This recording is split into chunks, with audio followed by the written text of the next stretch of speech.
నామానికి మహిమ కలుగును గాక. దైవ సన్నిధికి విచ్చేసినటువంటి ప్రియా దేవుని బిడ్డలు,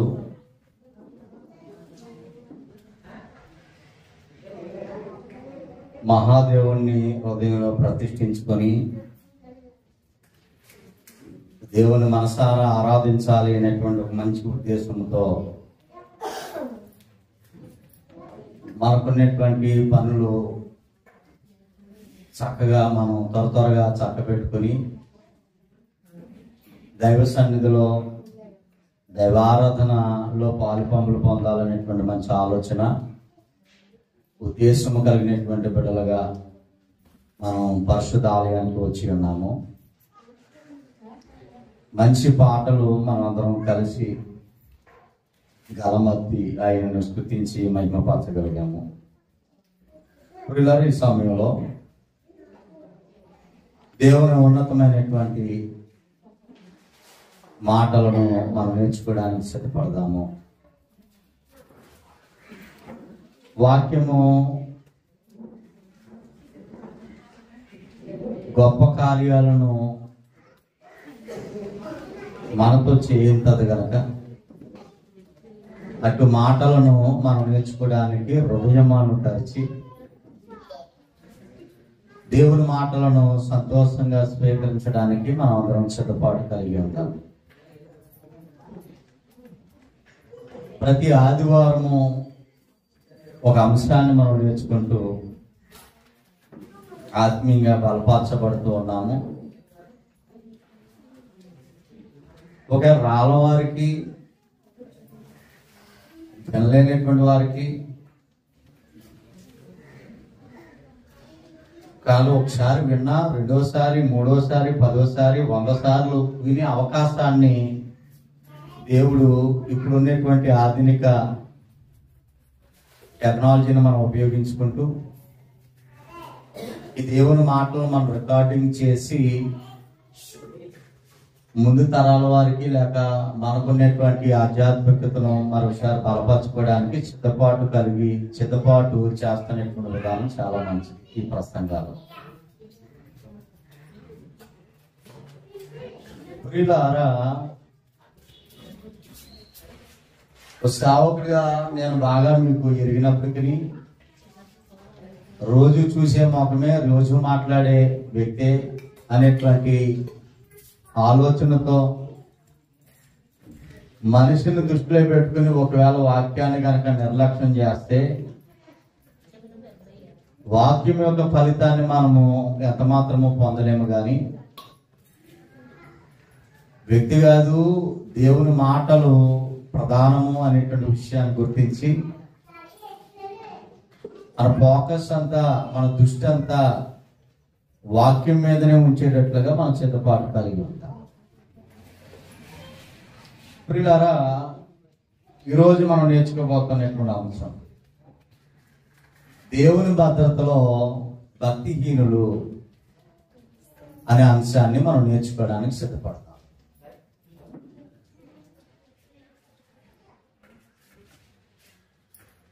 ఈ లోకంలో బైబిల్ ప్రకారంగా మనం ఆలోచన చేసినట్లయితే 2 రకాల మనుషులు మనకు కనబడతా ఉన్నారు. ఒకరు భక్తిపరులు, ఇక రెండవ వారు భక్తిహీనులు.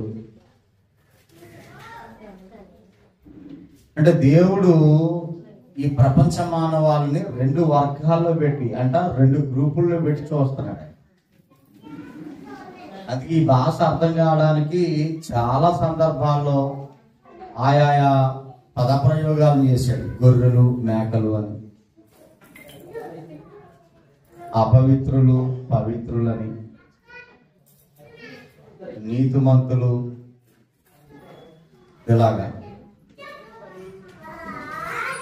ఇలాగా ప్రపంచ మానవాళిని 2 గ్రూపుల్లో పెట్టి దేవుడు చూస్తున్నటువంటి సందర్భాన్ని మనం చూస్తున్నాం.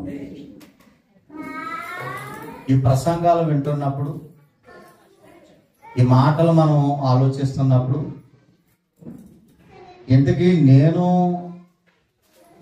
ఏ గ్రూప్లో ఉన్నాను అనేటువంటి ప్రశ్న ఎప్పటికెప్పుడు, ఏదో సంవత్సరానికి ఒకసారి వేసుకోవటం కాదు, ఎప్పటికప్పుడు ఈ ప్రశ్న మనం వేసుకుని దేవుడు కోరే, దేవుడు మెచ్చే గ్రూపులో నేను ఉన్నానా లేదా అనేటువంటి విషయాన్ని తరచూ మనం ప్రశ్నించుకోవాల్సినటువంటి అవసరత మనకున్నది. ప్రియులారా, భద్రత అనే సంగతి మనం తరచూ వింటూ ఉంటుంటాం. దేవుని భద్రతలో భక్తి పరులు కాదు, భక్తిహీనులు ఉంటున్నట్టుగా ఈ లోకంలో ఉన్నటువంటి కొంతమందిని చూస్తూ ఉంటుంటే మనకు అర్థమవుతాం. భద్రత అనగానే మనం చూడండి, సినిమా యాక్టర్లకి, రాజకీయ వ్యక్తులకి, అలానే గొప్ప గొప్ప వారికి గవర్నమెంట్ ఏం చేస్తుంది అని అంటే, ప్రభుత్వం వారికి భద్రతను కల్పిస్తుంది.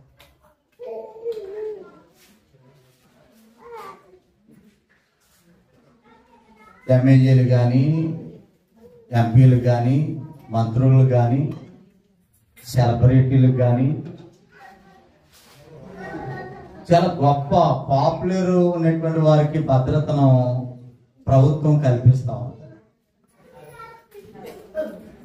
అంటే వారికి ఏ విధమైనటువంటి ప్రమాదం రాకుండా ఈ భద్రత వలయం ఏం చేస్తుంది అంటే, వారిని నిత్యము సంరక్షణ చేసే పనిలో ఈ భద్రత కాపాడుతున్నటువంటి పరిస్థితి. Z+1 అని, Z+ కేటగిరీ అని, హయ్యర్ కేటగిరీ, ఇలాంటి కొన్ని భద్రతకు సంబంధించినటువంటి కేటగిరీస్ ఉన్నాయి.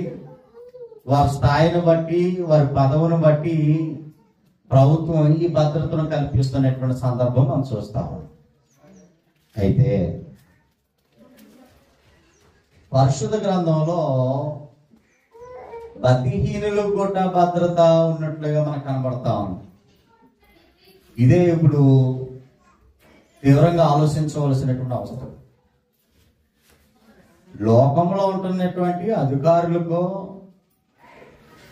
పదవిలో ఉంటున్నటువంటి మంత్రులకో భద్రత కల్పించటం, అది మనం చూడటం ఎప్పుడు గమనిస్తూ ఉంటుంటాం. మనం టీవీలో చూసినప్పుడు ముఖ్యమంత్రి వస్తుంటే చూడు బ్లాక్ డ్రెస్ వేసుకొని చుట్టూ కాస్తా ఉంటుంటారు, మిషన్ గ్యాన్ పట్టుకొని. టాప్ హీరో ఎవరైనా వస్తుంటా బ్లాక్ డ్రెస్ వేసుకుని ఆ చుట్టూ దగ్గరికి దర్దాపులకు ఎవరిని రానియకుండా భద్రత కల్పించడం మనం చూస్తూ ఉంటాం. ఏ ప్రమాదం లేకుండా వాళ్ళని సంరక్షించే పనులు. దేవుడు అంటే భయం కానీ, భక్తి కానీ, దైవ సన్నిధి అంటే లెక్క కానీ, పత్రం కానీ లేని వారికి దేవుడు భద్రత కల్పించడం ఏంటి? ఇది కొంచెం ఆలోచించవలసినటువంటి విషయము అనేటువంటి సంగతిని మనం పరిశీలిస్తాం. ప్రియులారా, ఇలాంటి సందర్భాలు మనం ఆలోచన చేస్తున్నప్పుడు నిత్యము దేవునిలో ఉంటున్నటువంటి బిడ్డలకు, నిత్యము దైవ సన్నిధిలో ఉంటున్నటువంటి బిడ్డలకు ప్రార్థన మానకుండా, దైవ కార్యక్రమాలు నిర్లక్ష్యం చేయకుండా, బ్రతికినంత కాలము దైవ భయముతో దేవుని మార్గములోనే నడుస్తున్నటువంటి బిడ్డలకి ఈ ప్రశ్న ఎప్పుడు తలెత్తుతూ ఉంటది. ఏ ప్రశ్న ఏంటి? దేవుడు అంటే భయం లేనటువంటి వారు ఇంత సంతోషంగా ఎలా ఉండగలుగుతున్నారు వీళ్ళు అనేటువంటి ఈ ప్రశ్న. ఒక వాక్యాన్ని చదువుకుని నెమ్మదిగా ప్రారంభిద్దాము. చూడండి ప్రియులారా, యోబు గ్రంథానికి వెళ్దాము. నెమ్మదిగా వాక్యాన్ని విందాము. పిల్లలు కొంచెం జాగ్రత్తగా చూడండి. కాసేపు దేవుని మాటలు చక్కగా మనం నేర్చుకుని ఆత్మీయంగా బలపడాలనేటువంటి ఉద్దేశం. యోబు గ్రంథము 21వ అధ్యాయము. తెరవండి మీ గ్రంథాలను అందరూ. 435 పేజీ నెంబర్లో ఉంటది ఈ వాక్యం. ఫస్ట్ నుండి తీయకండి, మధ్యలోకి వెళ్ళండి. ఫస్ట్ నుండి తీస్తే మొత్తం ప్రార్థన అయిపోతుంది. మధ్యలో కీర్తన గ్రంథం పక్కన ఉంటుంది, ఎడం చేప.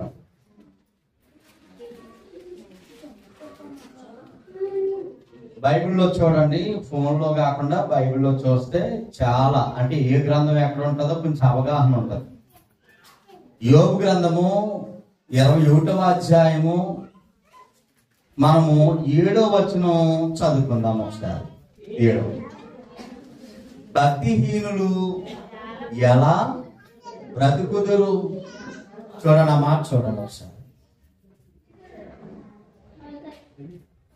దేవుని యందు భక్తి కలిగినటువంటి వారు ఏ ఆదివారము ప్రార్థన మానకుండా, ఏ శుక్రవారము ప్రార్థన మానకుండా, ఎక్కడ ప్రార్థన అయినా ప్రార్థనలో పాలు పంపులు పొందుతూ నిత్యము వారి గృహంలో ప్రతి పనికి ప్రతి ఆలోచనకు ప్రార్థన ముందు ప్రాధాన్యత ఇస్తూ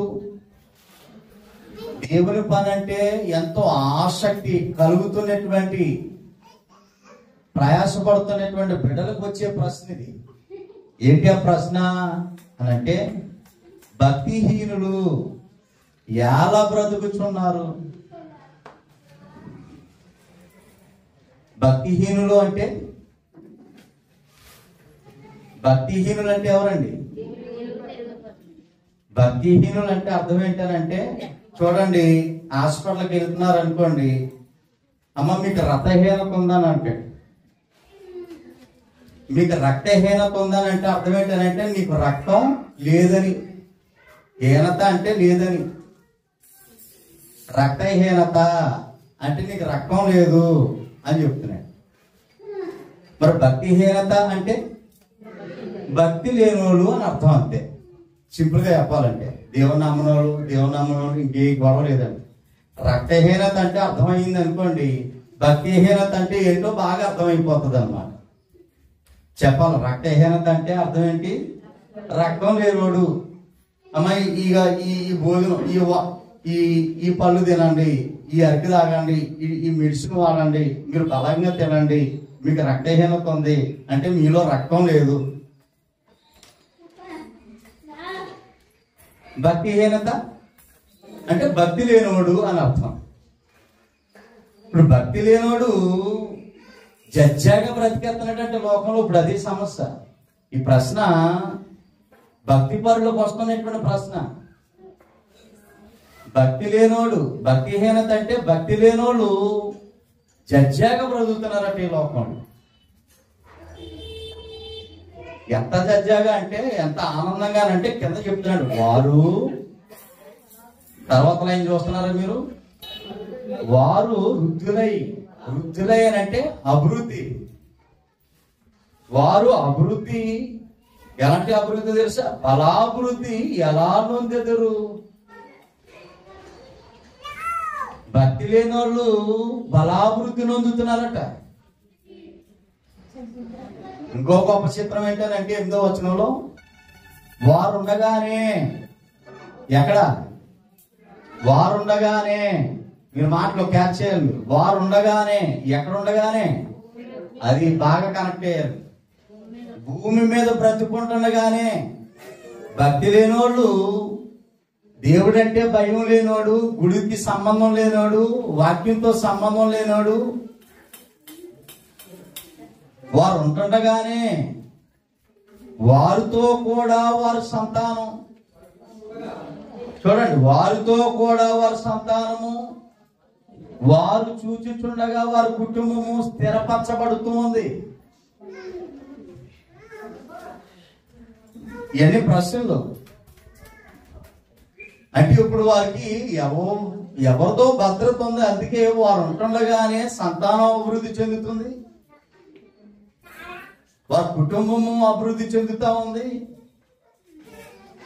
వారు చాలా సౌఖ్యంగా భూమి మీద ఆనందంగా బ్రతుకుతున్నారు. భక్తి లేనోళ్ళు. ఈనత అంటే అర్థం కాదని లేనోళ్ళు అని చెప్తున్నాను. భక్తి లేని వాళ్ళు చాలా హాయిగా బ్రతుకుతున్నారంట, ఆనందంగా బ్రతుకుతున్నారంట. వారు ఉంటుండగానే వారి పిల్లలు ఆనందంగా ఉంటున్నారు, వారి కుటుంబం కూడా చాలా చక్కగా స్థిరపరచబడతా ఉంది.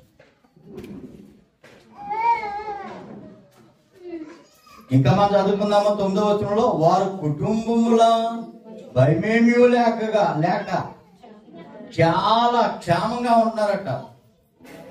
వారికి కానీ వారి పిల్లలకు కానీ వారి కుటుంబస్తులకు ఎవరికి అసలు భయం, దైవ భయం లేకుండా చాలా ఆనందంగా ఉంటున్నారు. దేవుని దండము వారి మీద పడటం లేదు. ఇదేంటి దేవుని కోపం వారి మీద ఉండలేదేంటి? అంత భక్తిహీనంగా ఉంటున్నా హ్యాపీగా బ్రతికేస్తా ఉన్నారు, దేవుని పట్టించుకుంటలేదంటారా అనేటువంటి ఆలోచన ఉంటాం. ఇంకో గొప్ప చిత్రం ఏంటంటే 10వ వచనంలో, వారు గేదెలుంటే గేదెలు తెగినేస్తున్నాయి, ఆవులుంటే ఆవులు కూడా ఈనేస్తున్నాయి, మేకలుంటే మేకలు ఏంతున్నాయి, మందలుగానంట, మామూలుగా కాదు. ఎవరి గేదెలు, ఎవరి మేకలు, ఎవరో ఆవులు. భక్తి లేని వాళ్ళ కుటుంబాల కోసం చెప్తున్నాడు ఇది. మీకేమైనా అర్థమవుతుందా తల్లి? భక్తి లేని వాళ్ళ కుటుంబాల కోసం భూమి మీద వారు ఉంటుండగానే ఎంత హ్యాపీగా ఉంటున్నారో చూడండి. ఎంత హ్యాపీగా ఉంటున్నారో చూడండి. వారి పశువులు అభివృద్ధి చెందుతూ ఉన్నాయి. వారు తమ పిల్లలు మందలుగా బయటికి వస్తాం. ఇంకా గొప్ప చిత్రం ఏంటో తెలుసా? తండ్రి నాటకం ఆడేవాడైతే, తల్లి నాటకం ఆడింది అయితే, అంటే తల్లిదండ్రులు నాటకాలు ఆడేవాళ్ళు అయితే, నాటకాలు అంటే స్టేజ్ మీద నాటకాలు కాదు, నిజ జీవితంలో నాటకాలు కూడా చెప్తున్నాడు.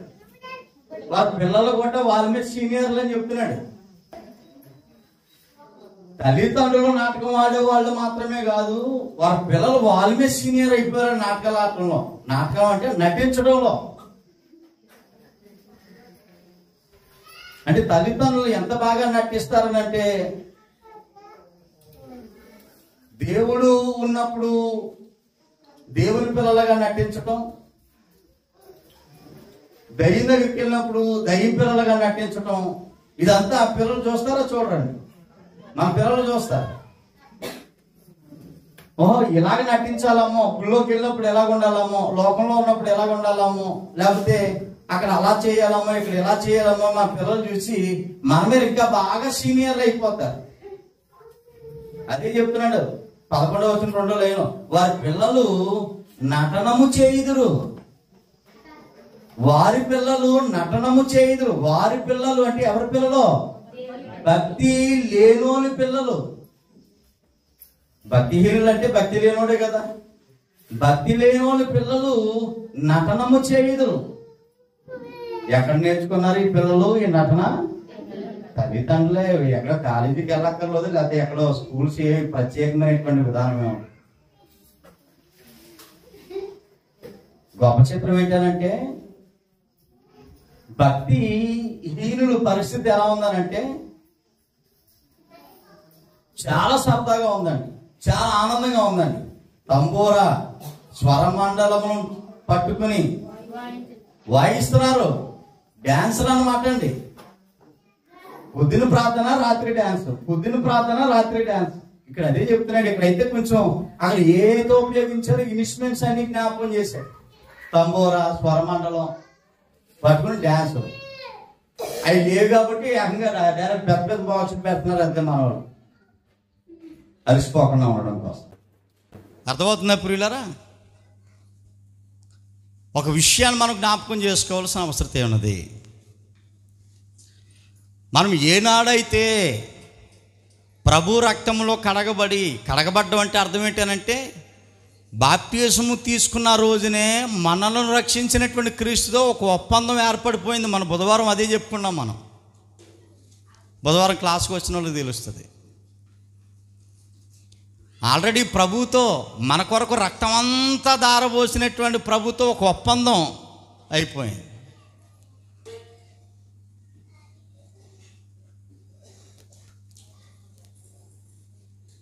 ఒప్పందం ఏర్పడినటువంటి ప్రభుతో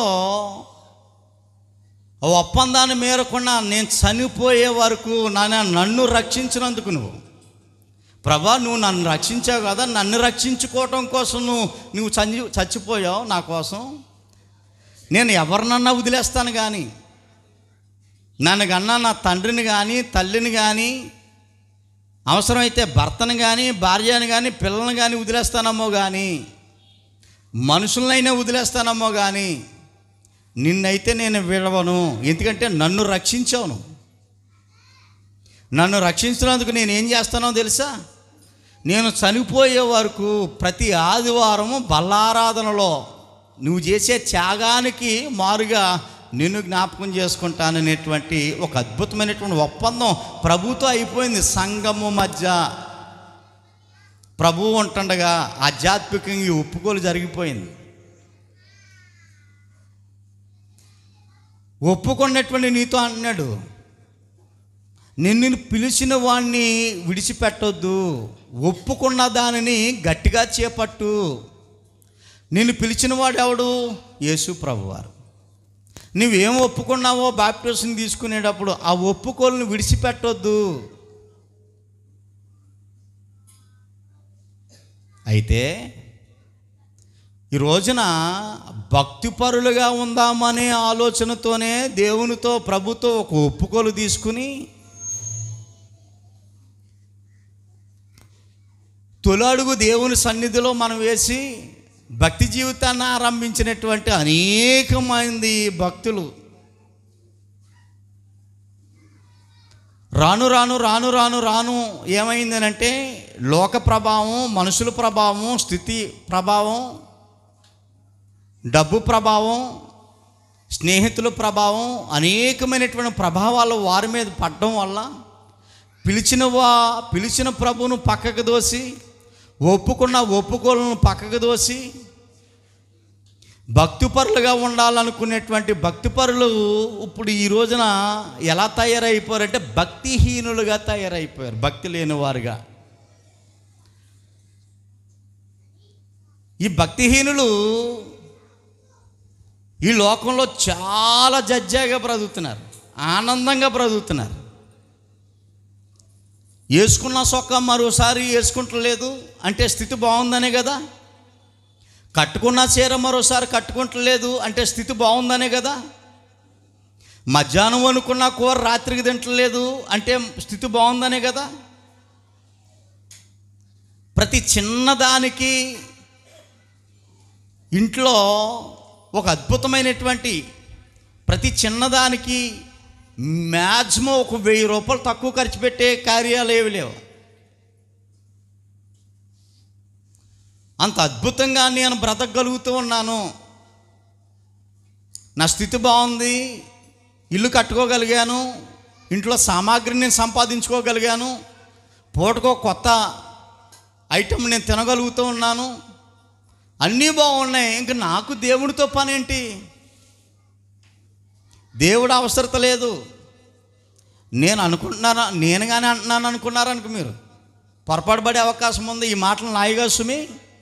అందుకే దేవుడు ఈ పొరపాటు పడకుండా ఉండటం కొరకు పాస్టర్ గారి చేతుల్లో గ్రంథాన్ని పెట్టి, అంటే చెప్పేవాడి చేతిలో గ్రంథాన్ని బట్టి వినేవారి చేతిలో కూడా ఒక్కొక్కడికి ఒక్కొక్క గ్రంథాన్ని పెట్టాడు. ఎందుకో తెలుసా? అతను చెప్తున్నటువంటి మాటలు ఆయన సొంత మాటలు అనుకుని పొరపాటు పడే అవకాశం ఉంది కనుక ఇది ఆయన సొంత మాటలు కాదు, నేనే చెప్తున్నాను, అందుకే ఈ గ్రంథంలో రాయించాను అనేటువంటి విషయాన్ని ఎప్పటికప్పుడు పరీక్షించుకోవడానికి విధానం.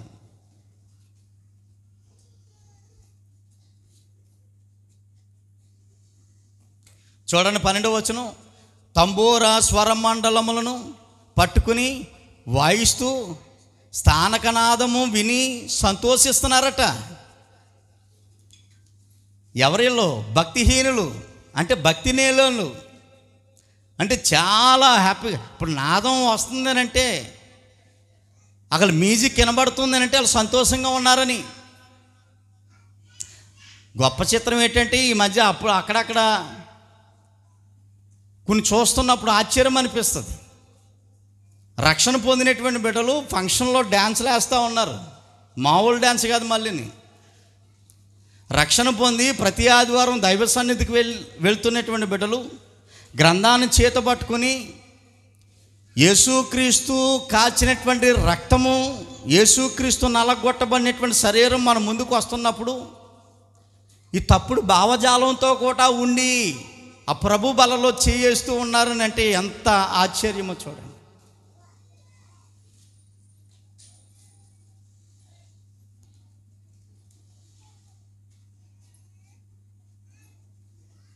పద్నాలుగు వచనం చూడండి, ఒకసారి చదువుకుందాము. వాళ్ళ మాటలు చూడండి, భక్తిహీనుల మాటలు. వారు నీ మార్గములను గూర్చిన జ్ఞానము మాకు అక్కర్లేదు. ఎందుకు రావాలి గుళ్ళోకి మేము? గుళ్ళో ఏం చెప్తారో తెలుసా? మార్గము, దేవుని మార్గమును గూర్చిన జ్ఞానం బోధిస్తారు. బుధవారం బోధింపబడతా ఉంది, శుక్రవారం బోధించబడతా ఉంది, స్ట్రీట్ మీటింగ్లో బోధింపబడతా ఉంది. ఒకవేళ ఎవరైనా ప్రార్థన పెట్టించుకుంటే అక్కడ బోధింపబడతా ఉంది. ఏం బోధించబడతా ఉందంటే పరలోకానికి వెళ్ళే దేవుని జ్ఞానపు మాటలు బోధింపబడతా ఉన్నాయి. ఆ బోధింపబడుతున్నటువంటి మాటలు మాకు అక్కర్లేదు. ఒరే బాబు, అదేం ప్రార్థనకు రాలేదే అని అడిగితే నీరసం వచ్చేసింది అన్నాడు. అమ్మ ప్రార్థన రాలేదే అని అడిగితే జబ్బు వచ్చేసింది అన్నది.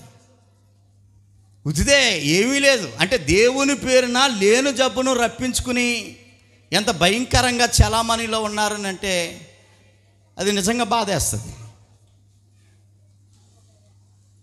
వారు అంటున్న మాట, నీ మార్గమును గూర్చి జ్ఞానం మాకు అక్కర్లేదు. ఇంకా ఆశ్చర్యపోయే మాట కింద చదవండి ఒకసారి. నీవు మమ్మును విడిచిపోమ్మని దేవునితో చెప్పుదురు. అసలు ఆ మాట అనడానికి ఎంత ఎంత చూడండి, ఎండు గుండులు ఉంటే ఆ మాట అనగలరండి. అంటే వాళ్ళు భక్తిహీనత ఎంత నీచమైపోయింది అంటే భక్తి కనీసం ఈశాన మూట గోట లేకపోవటం వల్ల వారిలో దేవునితో అంటున్నారు వారు, నీవు మమ్మును విడిచిపోమ్మని. ఎవరిని?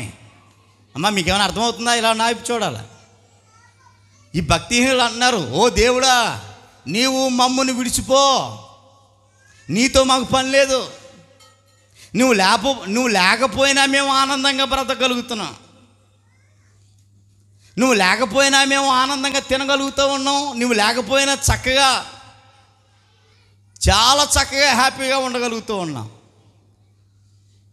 నీవు మమ్మల్ని విడిచి పో అని దేవునితో చెప్పుదురు. ఇంకో భయంకరమైన మాట ఏంటనే 15వ వచనంలో, మేము ఆయనను సేవించుటకు సర్వశక్తుడగు వాడు ఎవడు? అసలు దేవుడు అనేవాడు ఎవడు? నిజం చెప్పండి ప్రియులారా, ఇప్పుడు వీళ్ళ కళ్ళు ఎక్కడున్నాయో చెప్పండి, మీరు ఆలోచించే చెప్పండి. దేవుడితో మాకు పని లేదు, దేవుడు లేకపోతే మేము బ్రతకగలం, అసలు మేము సేవించడానికి సర్వశక్తిమంతుడైనటువంటి వాడు ఎవడు అని అనగలుగుతూ ఉన్నారంటే కళ్ళు ఎక్కడున్నాయి? అమ్మా చెప్పండి మీరు ఒకసారి, నా మాటలు అర్థమవుతున్నాయా? కళ్ళు ఎక్కడున్నాయండి? మగోళ్ళు చెప్పండి. నత్తి మీద ఉన్నాయి. బాగా చెప్పారమ్మా, నత్తి మీద ఉన్నాయి. అంతంత మాటలు దేవుణ్ణి అంటున్నా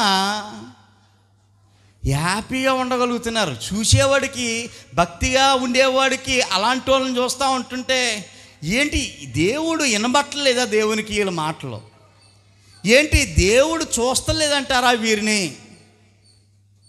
దేవుడు గమనించడం లేదంటారా వీరిని? దేవుణ్ణి దూషిస్తున్నారా? దేవుని సంఘాన్ని దూషిస్తున్నారా? దైవ సేవకుని దూషిస్తున్నారా? దేవుని మందిరానికి వెళ్ళే బిడ్డలను దూషిస్తూ ఉన్నారా? దేవుని కార్యక్రమాలను భుజాల మీద వేసుకుని బాధ్యతగా భక్తి భావాలతో చేస్తున్న వారిని దూషిస్తున్నారా? దేవుడు చూస్తలేదంటారా? ఇంత దారుణానికి ఒడిగాడుతుంటే దేవుడు చూస్తలేదట, ఇంత హ్యాపీగా ఇలా ఉండగలుగుతున్నారు వీళ్ళు అని భక్తిపరులకి ఎక్కడో ఈ ప్రశ్న ఉంటుంది, ఎక్కడో ఈ ప్రశ్న మెదులుతూ ఉంటుంది. మేము ఆయన గూర్చి, భక్తిహీనుల మాటలు చూడండి, మేము ఆయన గూర్చి, ఎవరిని గూర్చి? దేవుణ్ణి గూర్చి. మీరు ఫాలో అవ్వాలి, ఆ వాక్యాన్ని ఫాలో అవ్వాలి. మేము దేవుణ్ణి గూర్చి ప్రార్థన చేయుట చేత మాకు ఏమీ లాభం కలగలేదు. గుళ్ళేకి వెళ్ళేటప్పుడే మాకు బాగోలేదు, వెళ్ళటం మానేస్తే ఎంత ఆనందంగా ఉందో. ఎన్నో కార్యక్రమాలు చేశానో నా చేత్తో, అప్పుడే బాగోలేదు. ఇప్పుడు మొత్తానికి దేవునికి నాకు పెద్ద అడ్డబండ వచ్చేసింది, మొత్తం టోటల్గా మానేశాను, ఎంత బాగుందో, ఎంత బాగుందో మా పరిస్థితి. దేవునికి ప్రార్థన చేయట మాకు ఏమీ లాభం కలగలేదు అని వారు చెప్పుదురు. ఈ మాటలు ఎవరు చెప్తున్నారు? నేనా? మీరు రాసుకోండి. యోబు గ్రంథము 21వ అధ్యాయము, మీకు ఆ అధ్యాయం అంతా తర్వాత చదవండి. అంటే భక్తిహీనుల యొక్క పరిస్థితి ఎంత తీవ్రంగా ఉందో చూడాలి, ఆలోచన చేయాలి. మన పాఠం ఏమనంటే, ఇంత భయంకరంగా, ఇంత దారుణానికి ఒడిగడుతున్నా, దేవుణ్ణి ఇంత భయంకరంగా దూషిస్తున్నా, దేవుని సంఘాన్ని ఇంత భయంకరంగా దూషిస్తున్నా, అయినా హ్యాపీగా ఎలాగ ఉండగలుగుతున్నారు? ఎవరో భద్రత వీరి మీద ఉంది. ఇంకెవరో భద్రత ఉంటుంది? ఈ భక్తిహీనుల మీద కూడా దేవుని భద్రతే ఉంది. ఎందుకు ఉంది అనేదే మనం నేర్చుకోబోతా ఉన్నాం. భక్తిహీనులు కూడా దేవునికి భద్రత ఉంటుందా? ఉంటుంది. ఎందుకు ఉంటుంది అనేటువంటి విషయాన్నే మనం నేర్చుకునే ప్రయత్నం ఈ పాఠం యొక్క సారాంశం. ఒకవేళ ఈ వారం పూర్తయితే వారంలో ముగింపు విషయాన్ని మనం జ్ఞాపకం చేసుకుందాం, లేదైతే సంతోషంగా మనం ముందుకు వెళ్ళే ప్రయత్నం చేద్దాం.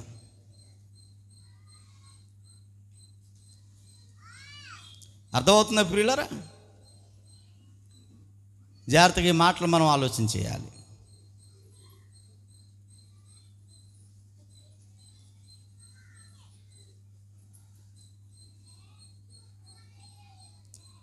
ప్రియ దేవుని బిడ్డలారా, 73వ కీర్తనకు ఒకసారి వద్దామా? 73వ కీర్తన, 73వ కీర్తనలో చూడండి, మనం 3వ వచనం చదువుకుందాము. అమ్మ అందరూ బైబిల్ తెరవాలి. 489 పేజీ నెంబర్లో 73వ కీర్తన 3 నుండి నెమ్మదిగా చదువుకునే ప్రయత్నం చేద్దాము. భక్తిహీనుల క్షేమము నా కంటబడుచున్నప్పుడు, భక్తిపరులు చెప్తున్నటువంటి మాటలు. భక్తి లేని వాళ్ళు చాలా సంతోషంగా ఉండటం నాకు కంటబడినప్పుడు, గర్వించు వారిని బట్టి నేను మత్సరపడి తిని, మరణమందు వారికి యాతనలు లేవు. మరణం వారికి వచ్చి వారు యాతన పట్టలేదు, వారు పుష్టిగా ఉన్నారట. అర్థమవుతుందా? వారు ఎలా ఉన్నారట? ఆ మాట అర్థమవుతుందా? అక్కడ చదువుకున్నది అర్థమవుతుందా? వారు పుష్టిగా ఉన్నారు, ఇతరులకు కలుగు ఇబ్బందులు వారికి కలగలేదు. ఇతరులకి ఇబ్బందులు కలుగుతున్నట్టుగా, అవసరమైతే దేవుని యందు భక్తి కలిగినటువంటి వారే కొంచెం కష్టాలుగా ఉన్నారు. దేవుని సన్నిధిలో ఎదుగుతున్నటువంటి వారే ఇరుకుల ఇబ్బందుల్లో పాపం నలిగిపోతూ ఉన్నారు. భక్తిపరులకు వచ్చే కష్టాలు భక్తిహీనులకు లేవట. భక్తిపరులకు వచ్చే యాతనలు భక్తిహీనులకు లేవట. వారు పుష్టిగా ఉన్నారు, ఇతరులకు ఇబ్బందులు వారికి కలగలేదు. ఇతరులకు పుట్టినట్లు వారికి తెగులు పుట్టదు. నీరసాలు రావట్లేదట, జబ్బులేమో రావట్లేదట. చాలా హ్యాపీగా ఉంటున్నారంటండి. ఏంటంటారు ఇది? దేవుడా దేవుడా దేవుడా దేవుడా అని దేవుళ్ళ మందిరంలోనే గోజాడి దేవుని సేవ చేస్తూ, అద్భుతమైనటువంటి పరిచర్య చేస్తూ, ఉన్నది దేవునికి ఇస్తూ ఉన్నవారే ఇంకా ఇబ్బందులు ఎదుర్కొంటూ ఉన్నారు, కానీ కష్టాలను ఎదుర్కొంటూ ఉన్నారు, కానీ అప్పులను ఎదుర్కొంటూ ఉన్నారు, కానీ కానీ వీళ్ళకి ఏ విధమైనటువంటి పరిస్థితి సంభవించటం లేదు. ఇతరులకు వచ్చే తెగులు వరకు రావట్లేదు.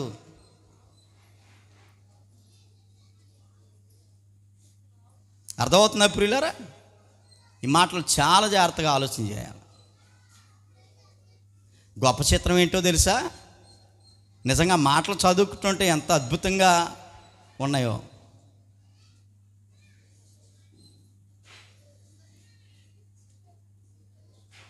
ఏడవ వచనం, క్రొవ్వు చేత బాగా తిని, అర్థమవుతుందా అంటే క్రొవ్వు చేత వారి కన్నులు చూడండి మొత్తాన్ని మూసిపోయాయని చెప్తున్నాడు. దేవుని సంఘాన్ననే దేవుని మందిరంలో యథార్థంగా భక్తి చేస్తున్నటువంటి వారిని అనే స్థితికి దిగదారని అంటే ఇప్పుడు కన్నులు ఏమైపోయాయి అన్నాడు, వీరికి మూసిపోయాయని చెప్తున్నాడు.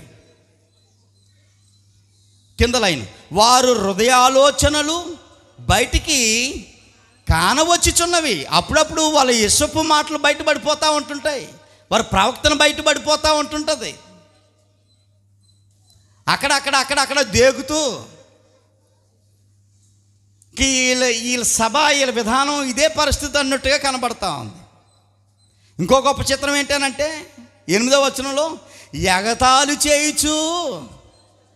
ఎవరిని ఎగతాళి?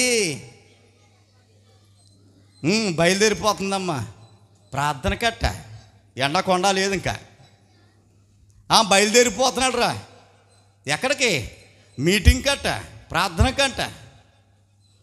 ఒరేయ్ అంతమాలు గుడి దగ్గర సత్తావు ఎందుకురా బాబు?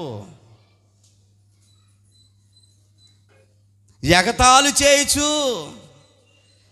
బలత్కారము చేత జరుగు కీడును గూర్చి వారు మాట్లాడుదురు. నిజంగా ఈ మాటలు చదువుతూ ఉంటుంటే భక్తిహీన హృదయాల్లో ఇంత దురాలోచన ఉందా? అయ్యో మా వాళ్ళు చాలా మంచోళ్ళు. పాపం భ్రమ పాస్టర్ గారిది,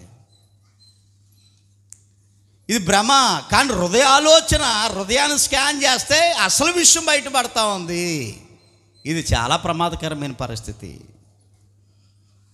చాలా ప్రమాదకరమైన పరిస్థితి. ప్రియ దేవుని బిడ్డలారా, భక్తి పరుల యొక్క హృదయంలో మెదిలే ఒకే ఒక ప్రశ్న ఏంటనంటే, భక్తి లేని వాళ్ళు దేవుడంటే భయం కానీ భక్తి కానీ దేవుని సన్నిధి అంటే గడిపే స్థితి కానీ దైవ కార్యక్రమాలంటే కనీసం చలనం కానీ లేనటువంటి వారు ఎంత హ్యాపీగా ఎలాగ ఉండగలుగుతూ ఉన్నారు? దేవుని పక్కన దూషిస్తూ ఉన్నారు, దేవుని సంఘాన్ని కూడా దూషిస్తూ ఇతరులకి ఆచాపన వచ్చే విధంగా దేవుని కోసం దేవుని సంఘం కోసం చెప్పేవాళ్ళు ఉన్నారు.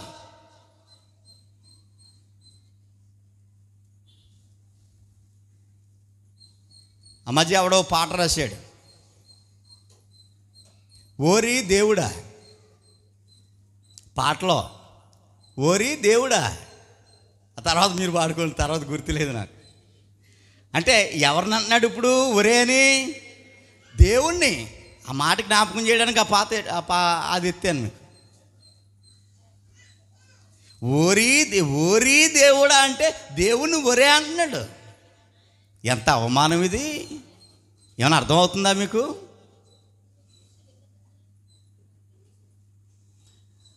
ఆ పాటకి ఈడే తెగ్గొడేస్తాడు తప్పట్లో.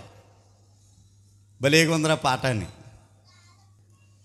అంటే ఒక మనిషి మరొక మనిషిని అంటేనే ఒరే అంటేనే సహించలేని పరిస్థితి, ఒప్పుకోని పరిస్థితి మనకి ఈ సమాజంలో కనబడుతుంది. అంతవరకు ఎందుకు, ఎమ్మెల్యే వరకు అక్కర్లేదు. కుర్రోడు ఎవడైనా పెద్దోని ఒరే అంటే, మర్యాద లేరా నీకు? పెద్దరకు చిన్నరకం లేదా నీకు అంటారా? అంటే పెద్దోళ్ళు పెద్దోడిని ఒరే అంటేనే ఒప్పుకోరు. అసలు గౌరవం లేకుండా పోయింది నీకు అని తిడతాం, దెబ్బలాడతాం. అలాంటిది ఏకంగా దేవుడి మీదే పాట రాసి దేవుని ఒరే అనేటువంటి స్థితికి వచ్చింది అని అంటే ఎంత అవమానమో చూడండి. బైబిల్ని తగలబెట్టేసే పరిస్థితి. దేవుని గ్రంథాన్ని తగలబెట్టేస్తూ ఉంటుంటే, దుష్టులు భక్తిహీనులు దేవుని గ్రంథాన్ని తగలబెట్టేస్తూ ఉంటుంటే, తగలబెట్టినోడు బాగానే ఉంటున్నాడు, హ్యాపీగా ఉంటున్నాడు, కారు మీద తిరుగుతున్నాడు, వారి పిల్లలు మంచి భవిష్యత్తు బాగుంటూ ఉంది, కానీ వాళ్ళకి ఏ ప్రమాదం రావట్లేదు.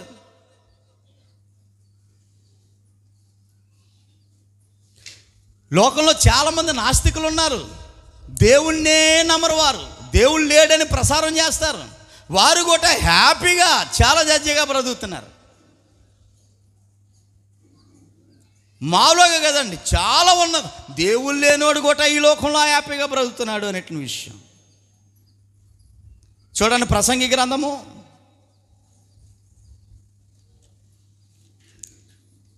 8వ ఒక మంచి మాట మనకు కనబడతా ఉంటుంది. 8వ అధ్యాయం 8వ అధ్యాయంలో 13వ వచనం చదువుకోబోతా ఉన్నాము. భక్తిహీనులు దేవుని సన్నిధిని భయపడరు, భక్తిహీనులు దేవుని సన్నిధిని భయపడరు గనుక వారికి క్షేమము కలగదనియు వారి నీడ వంటి దీర్ఘాయువును పొందకపోవుదురనియు నేను ఎరుగుదును అని చెప్తున్నాడు. ఇంకో గొప్ప చిత్రం ఏంటనంటే 9వ అధ్యాయము అదే గ్రంథంలో 2వ వచనం నుండి ప్రారంభం నుండి, నీతిమంతులను జ్ఞానులను వారి క్రియలను దేవుడు వశము సంగతిని అని చెబుతూ 2వ వచనంలో ఒక మంచి మాట జ్ఞాపకం చేశాడండి. సంభవించుచున్నవి అన్నీయు అందరికీ, చూడండి, ఏదైతే సంభవిస్తూ ఉన్నాయో అవన్నీ అందరికీ అంటే నీతిమంతులకును దుష్టులకును ఏదైతే సంభవిస్తూ ఉన్నాయో ఈ నీతిమంతులకి ఒకేలాగా జరుగుతున్నాయంట, దుష్టులకి ఒకేలా జరుగుతున్నాయంట. ఈ భూమి మీద మంచివారికి ఏమండి, పవిత్రులకును అపవిత్రులకును, బలులు అర్పించే వారికి బలులు అర్పింపని వారికి గతి ఒకటే. మంచివారు ఎలాగుండునో పాపాత్ములకు కూడా అలాగనే ఉన్నది. మంచోడికి ఏం జరుగుతుందో చెడ్డోడు కూడా అలాగే జరుగుతూ ఉంది. ఇంకా ఒక విధంగా ఆలోచన చేస్తే మంచోడి కంటే చెడ్డోడు రేంజే చాలా బాగుంది. ఇప్పుడు ఎందుకు ఇంత హ్యాపీగా ఎలాగ ఉండగలుగుతున్నారు అనేదే ప్రశ్న. ఇప్పుడు ఇంత ఆనందంగా ఇంత దుర్మార్గంగా బ్రతుకుతూ దేవుని నామాన్ని అవమానపరుస్తూ ఉంటున్న ఇంత హ్యాపీగా ఉంటూ ఉన్నారంటే ఎవరు భద్రత ఉందంటారు వీళ్ళకి అనేటువంటి విషయాన్ని మనం ఆలోచించాలి. అర్థమవుతుందా ప్రియులారా? చూడండి, ఇర్మియా గ్రంథం ఒకసారి చదువుకోగలిగితే, ఇర్మియా గ్రంథంలో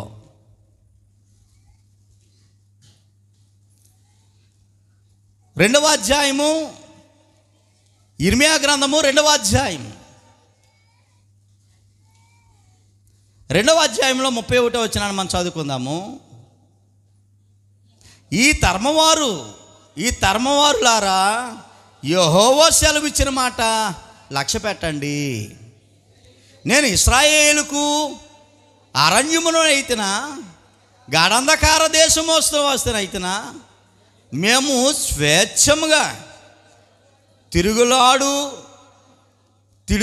అయితమి, ఇకను నీ వద్దకు రామని నా ప్రజలు ఎలా చెప్పుచున్నారు. ఇకను నీ వద్దకు మేము రాం, నీ వద్దకు రావాల్సిన పని కూడా మాకు లేదు. ఎవరి వద్దకి ఎవరు మాట్లాడుతున్న మాటలు? భక్తిహీనులు దేవుడితో మాట్లాడుతున్నటువంటి మాటలు.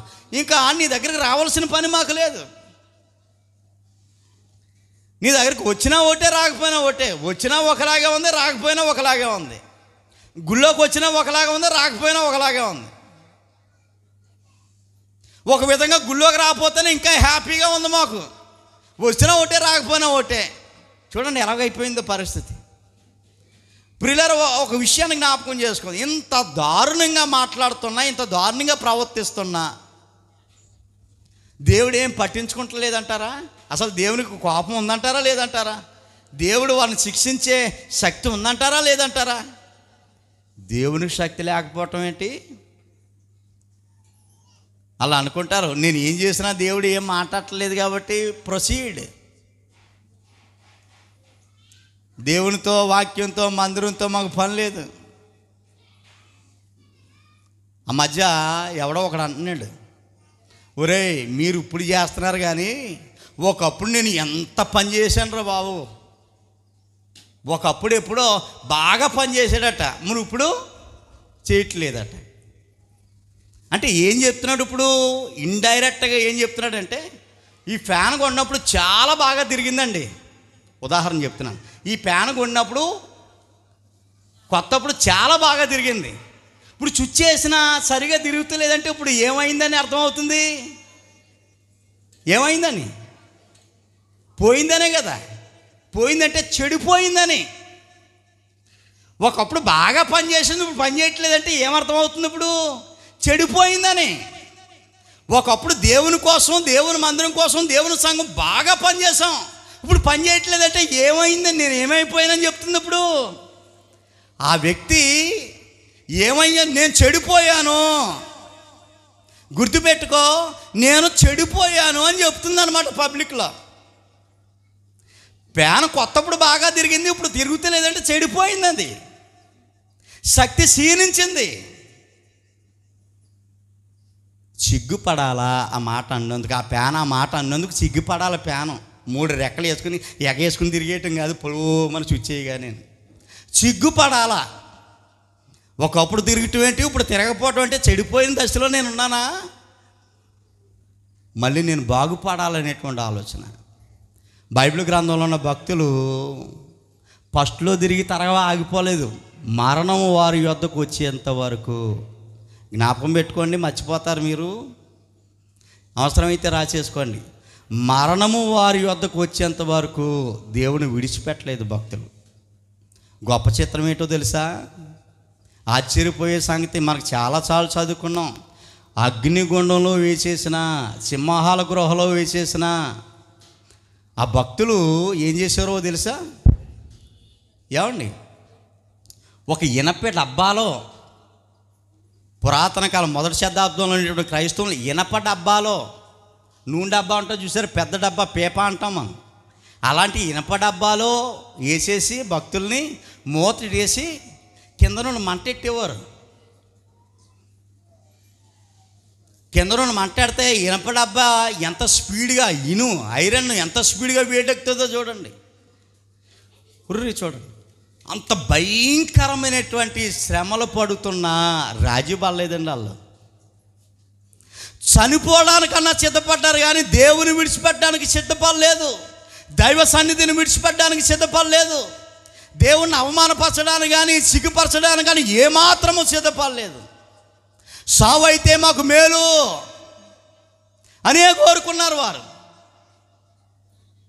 ఓ భక్తుని సింహాల బోన్లో వేస్తే బాబోయ్ నన్ను వదిలేని బాబోని దొల్లి ఏడిసేలేదు. ఆయనకు వచ్చినటువంటిది ఒకటి ఏంటో తెలుసు, అది ప్రార్థన.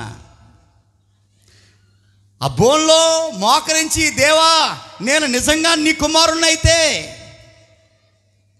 నన్ను రక్షించి వీళ్ళందరికీ నా యందు నీరున్నారని రుజువుపరచు చాలంతే. చేశాడా కార్యం? చేశాడు. చేసే సమర్థుడు ఆయన.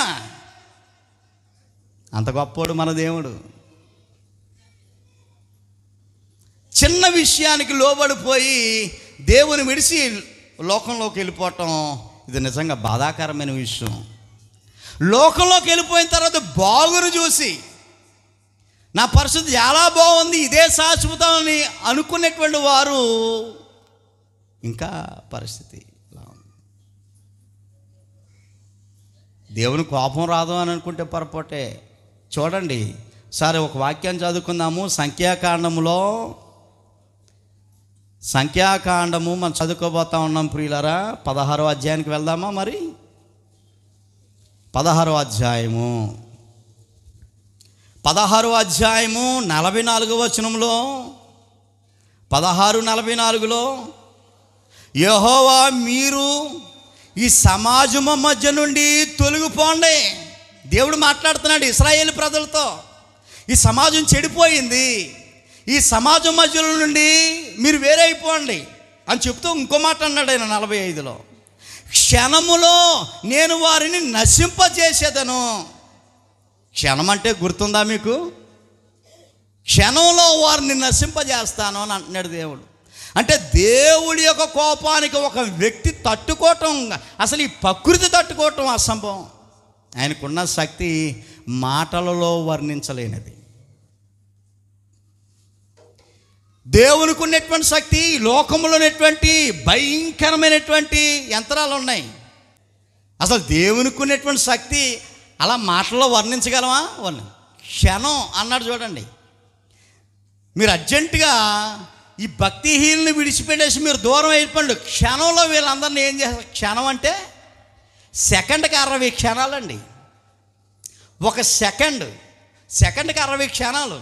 60 క్షణాలు కలిగితే ఒక సెకండ్, 60 సెకండ్లు కలిపితే ఒక నిమిషం, 60 నిమిషాలు కలిగితే ఒక గంట.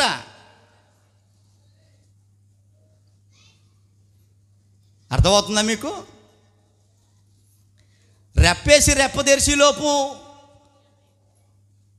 ఏమండి సెకండ్ అయిపోతుందండి, క్షణం కాదు.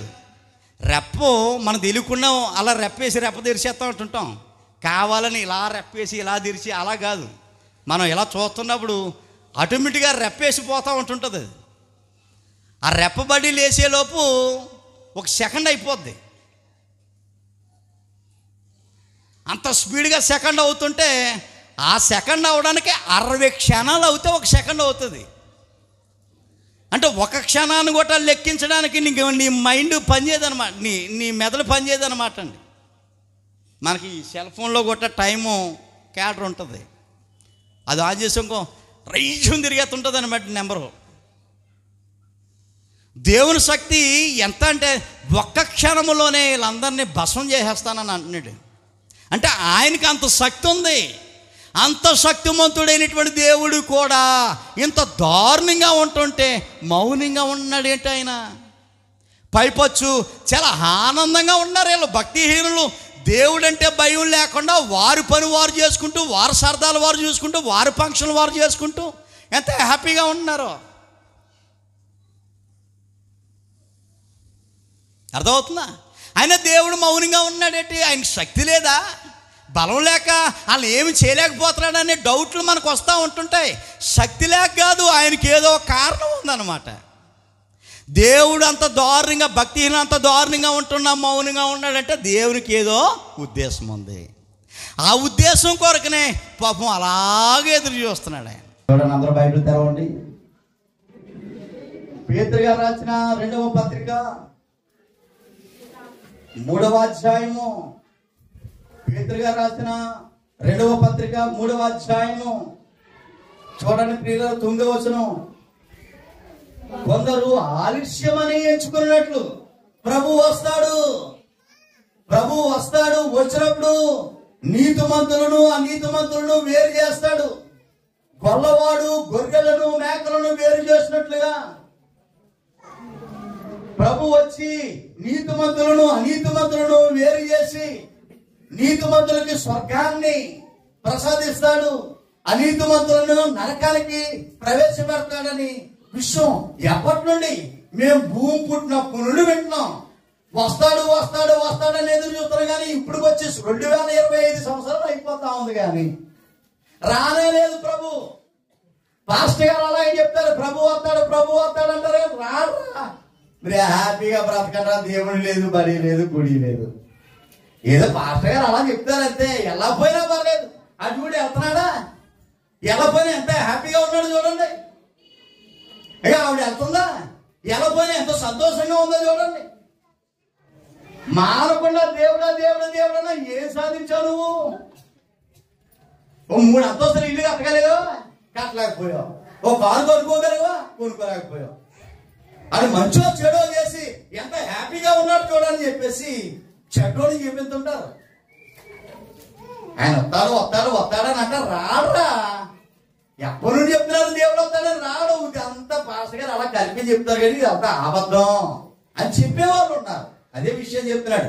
కొందరు ఆలస్యమని చెప్పుకున్నట్లు ప్రభు తన వాగ్దానము గురించి ఆలస్యము చేసేవాడు కాడు గాని నెక్స్ట్ ఎవడను ఆ మాట ఎవడను భూమి మీద ఉన్నటువంటి ప్రతి వ్యక్తి, ముఖ్యంగా భక్తిహీనుడు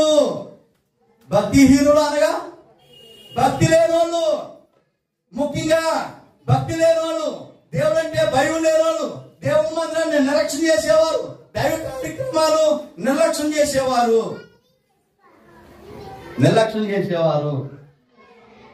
ఎవరైతే ఉన్నారో వీళ్ళందరి గురించి చెప్తా ఉన్నాడు. ఎవరును నశింపవలదని ఇచ్చయపక అందరూ మారు మనసు పొందవలనని కోరుచు అందరూ మారు మనసు, భక్తిహీనులు మారు మనసు పొంది దేవుని యొద్దకి రావాలని ఉద్దేశంతో, దేవుని తెలుసుకోవాలని ఉద్దేశంతో, దేవుని సన్నిధిలో వారి కుటుంబం కట్టబడాలనే ఉద్దేశంతో దీర్ఘశాంతముతో ఎలాగట ఏమండి మీ ఎడల అంటే ఎవరి ఎడల? భక్తిహీనుల ఎడల, భక్తి లేని వాళ్ళ ఎడల, దుర్మార్గుల ఎడల, దేవుని నామాన్ని అవమానపరిచిన వారి ఎడల, సంఘం కోసం తప్పుగా మాట్లాడిన వారి ఎడల, దైవ సేవకుని అవమానంగా చెప్పేవారి ఎడల, టోటల్ గా చెప్తే భక్తిహీనుల ఎడల దీర్ఘశాంతము గలవాడై ఉన్నాడట. అదేంటి ప్రభా వాళ్ళంత దారుణంగా ఉంటున్నా వాళ్ళు ఏమి చేయకుండా ఉండడానికి కారణం ఇదా అనేది ఈ వాక్యం చదువుకుంటే మనకు అర్థమవుతా ఉంది. దీర్ఘశాంతము గలవాడై ఉన్నాడట. వారు మారు మనసు పొంది దేవుళ్ళలోకి రావటం దేవుడు ఇష్టపడుతూ ఉన్నాడు. వారు నశించిపోకూడదని. భాగం అంటే ఈ లోకంలో ధనభోగాలు గాని భాగభాగ్యాలు గాని ఇవన్నీ ఎంతకాలం ఉంటాయి చెప్పండి మీరు? మనం బ్రతుకున్నంత వరకు అంతే కదా. మనం బ్రతుకున్నంత వరకునే ఏదైనా గాని ప్రభు అది మనసులో ప్రతిష్ఠించుకుని మార్పు చెంది దేవుళ్ళలోకి వచ్చాడా, దేవుని మందిరంలో కట్టబడ్డాడా, జీవితం బాగున్నట్టే. లేదంటే ఇంకంతే సంగతి. దీర్ఘశాంతంలో ఎదురు చూస్తా ఉన్నాడు. అందుకే దుర్మార్గులు కోట అనగా భక్తిహీనులు కోట దేవుడు ఏం చేస్తా ఉన్నాడు చెప్పాలా? భక్తి మన పాట ఏంటనే మర్చిపోయారా? దేవుని భద్రతలో భక్తి అంటే భక్తిహీనులు కోట దేవుడు ఏం చేస్తున్నాడు? భద్రతనిస్తా ఉన్నాడు. నీతిమంతులకు భద్రతనిచ్చినట్టే భక్తిహీనులు కోట భద్రత ఇస్తా ఉన్నాడు. ఎందుకని చెప్పాలి, మీకు అర్థమైతే చెప్పాలి. ఎందుకని దేవుని భద్రత వారికి ఇస్తా ఉన్నాడు? అంత దుర్మార్గుడైనా దుర్మార్గురాలైనా దేవుని సంఘాన్ని దూషించిన అంత హ్యాపీగా ఎలా బ్రతుకుతున్నారంటే మారు మనసు పొంది దేవుని యొద్దకు వస్తాడనేటువంటి ఆలోచనతో ఎంత హ్యాపీగా బ్రతికినా ఎంతకాలం బ్రతుకుతాడు అని అంటే ప్రియా ఒక 60-70 సంవత్సరాల బ్రతుకు కోసం ఇంత భయంకరమైనటువంటి పరిస్థితి. పరలోకం ఎన్ని సంవత్సరాలు తెలుసా అమ్మ? పరలోకం ఎన్ని సంవత్సరాలు? మన బ్రతుకి భూమి మీద 60-70 పొరిగా. ఇంకా ఒకవేళ దేవుడి మధ్యలోకి వచ్చిన అడుగుపోయినా కేల బాలాలు లేక దేవుని పక్కన తల్లేసి చూసుకుంటా పోవటమే. ఇంకా అంత బిజీ అయిపోయారని మనసు వచ్చి, ఎంత బిజీ అంటే ఇంక దేవుని కూడా ఖాతరు చేయలేనంత బిజీ అయిపోయారు. మంచిదే, ప్రతి మనిషి బిజీ అవ్వాలి, కానీ దేవుళ్ళతో అనుకున్నంత కాదు. ప్రతి మనిషి ఖాళీగా ఉండకూడదు, ప్రతి మనిషి పని చేయాల కుటుంబం కోసం, కానీ దేవుని కాదు అనుకున్నంత దారుణంగా కాదు. దేవుడు లేకపోతే నువ్వెక్కడ ఉన్నా, నువ్వు బ్రతికినా ఒకటే చచ్చినా ఒకటే, దేవుడు లేకపోతే అన్న స్థాయికి వచ్చేసాడు. దేవుడు లేకపోతే ఇంకెందుకండి? అదే గ్రంథం 3వ అధ్యాయం 15వ వచనం చూడండి ఎంత బాగుంటుందో. మరియు మన ప్రభు యొక్క దీర్ఘశాంతము రక్షణార్థమైనది. ఈ సంగతి నువ్వు గుర్తించాలి. అని ఎదురు దీర్ఘశాంతంతో ఏం చూస్తారు? దుర్మార్గులు మార్పు చెందాలని, దుష్టులు మార్పు చెందాలని, భక్తిహీనులు మార్పు చెందాలని, దేవుడి సన్నిధిలో కట్టబడాలని, నేను చెప్తాను ప్రియులారా, ఒకవేళ మీరు బాధపడితే బాధపడను కానీ ఒకప్పుడు ఉన్నటువంటి భక్తులకి ఇప్పుడు ఉన్నటువంటి భక్తులకి చాలా తేడా వచ్చేసింది. నాన్నగారు ఉన్నప్పుడు అంటే ఒక 15 సంవత్సరాలు 20 సంవత్సరాల క్రితానికి వెళ్ళిపోతే, 30 సంవత్సరాల క్రితానికి వెళ్ళిపోతే అప్పుడు సౌకర్యాలు లేకపోయినా అద్భుతంగా దేవుని సన్నిధిలో వాడబడేవారు. నాగరికత తెలియకపోయినా, విద్య లేకపోయినా, సౌకర్యాలు లేకపోయినా దేవునికి ఇచ్చే ఆ ప్రాధాన్యత, దైవ సేవకుడికి ఇచ్చే ఆ విలువ, దేవునికి ఇచ్చే ఆ విలువ ఒక 30 సంవత్సరాల క్రితానికి వెళ్ళిపోవాలి. ఎక్కడెక్కడో దేశాలు వెళ్ళక్కర్లేదు, మన ఊర్లో ఉన్నటువంటి వారు వాళ్ళందరూ కాలం చేశారు. కానీ ఇప్పుడు పరిస్థితులు మారినాయి, సౌకర్యాలు మారినాయి, అభివృద్ధి వచ్చిన తర్వాత దేవుడికి దూరం అయిపోయినటువంటి పరిస్థితి, స్థితిగతులు మారిన తర్వాత దేవుడు అంటే లెక్కలేనటువంటి పరిస్థితి. మీటింగ్ అంటే, దేవుడి మందిరంలో మీటింగ్ అంటే అసలు చలం లేనటువంటి పరిస్థితి. బుధవారం అంటే చలం లేదు, శుక్రవారం అంటే చలం లేదు. ఏం చేస్తున్నాం? ఇంటికాడ దేగులాటే, పని పాట ఉండదు, దేగులాటే. ఆ దేగేది ఏదో గుళ్ళో దిగితే ఆ వచ్చే ఆ అరగంట, ఆ గంట సేపు వచ్చే ఆశీర్వాదం నువ్వే పొందుకోవచ్చు కదా, నువ్వే పొందుకోవచ్చు కదా. అంటే అంత బిజీ అయిపోయావు నువ్వు. బిజీ అయిపోతే ఆయన రెస్ట్ కూడా ఇవ్వగలడు. దేవుడు అన్ని తెలుసు, బిజీ చేసేయగలడు, అవసరమైతే రెస్ట్ కూడా ఇస్తాడండి. ఆయన రెస్ట్ ఇస్తే ఎవడు లేపునా లేవనంత రెస్ట్ ఇచ్చేస్తాడండి. అంత గొప్పడు మనకి ఇవ్వగలండి. అమ్మా మన దేవుడు ఇవ్వగల. పాస్టర్ గారు వచ్చి లేపుతారు, అమ్మా లేవమ్మా చాలా కాలం అయిపోయిందమ్మా లేవమ్మా. పాస్టర్ గారు వచ్చి లేపునా లేవనంత రెస్ట్ ఇచ్చేస్తాడండి దేవుడు. ఉంటుండగానే చచ్చిన తర్వాత నువ్వు గుళ్ళోకి వచ్చేది, నేను నా ప్రాణం ఇచ్చే, నువ్వు గుడి చచ్చిన తర్వాత నువ్వు వచ్చినా ఒకటే రాకపోయినా ఒకటే, ఉన్నప్పుడే. అందుకో మాట్లాడు, దీపం ఉండగానే అర్థం ఏంటంటే బ్రతుకుండగానే కూతురు పెళ్లి చేసేసి, కొడుకు పెళ్లి చేసి, మనవాళ్ళు పుట్టినరోజు చేసేసి బ్రతుకుండగా ఇల్లు కట్టి ఇది అనుకుంటారు మనవాళ్ళు. అది కాదండి. దీపం చక్క పెట్టుకోనంటే నా ఆత్మ నేను దేవుని సన్నిధిలో, ఒకవేళ ఇప్పుడు ఉన్న పాటను దేవుడు వచ్చేస్తే, ప్రభు వచ్చేస్తే ప్రభుతో వెళ్ళిపోవడానికి సిద్ధంగా ఉండాలా. ప్రభు 1 minute ఇంకేం పని అవ్వదు, నేను 1 minute 5 minutes ఇంకేం పని అవ్వదు. ఆగినాను కొంచెం 5 minutes ఇస్తే ఈ లోపల ఇవన్నీ చక్క పెట్టేస్తాను. ఏం చక్క పెట్టేస్తావమ్మా నువ్వు? చక్క పట్టడానికి ఏముండదు. ఇంకా పాపం వాళ్ళు అలాగే అన్నారండి. 5 అప్పలు, ఏ అప్పలాలు, 10 minutes అన్నారు, బహుశా 5 minutes అన్నారు. ముందుగా వాళ్ళు సిద్ధపడ్డారు, చక్కగా ప్రభుకి వెళ్ళారు. ప్రభు 5 minutes అన్నారండి. అంటున్నారా? తర్వాత గోజాడుతున్నారు. పాపం తలుపు తీనా మేము వచ్చేసాం, నువ్వు నట్టుకుని వచ్చేసాం, దీపం వెలిగించుకుని వచ్చేసామంటే నువ్వు గోజాడు గింజుకో, ఆ దారిపాదం చచ్చిపోతాను. అసలు అది జారిపడే పరిస్థితి లేదు. ఉన్నప్పుడు అంటే దీపం ఉన్నప్పుడు అంటే